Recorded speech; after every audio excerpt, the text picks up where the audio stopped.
Alhamdulillah, salatu salamu ala men la nabiyya ba'da.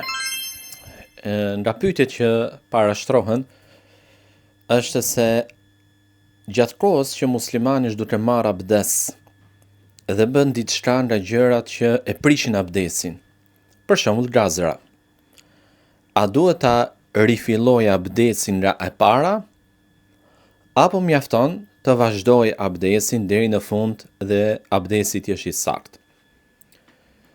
Në lidhje me këtë çështje, dietarët e të katër medhhebeve kanë rënë dakord, kanë dakordsi ittifak midis tyre se nëse gjatë abdesit ndodh diçka nga ato gjëra që e prishin abdesin, atëherë abdesin duhet ta marrin nga e para. Për shembull, ka lar fytyrën dhe bën diçka të tillë, abdesi i tij nuk vlen. Pjesa që ka lar nuk vlen. Pra zhvlerësohet, konsiderohet e pasaktë nga kjo gjë që ndodhi. Dhe si rrjedhoi, duhet ta rifilloj abdesin përsëri deri në përfundim të tij.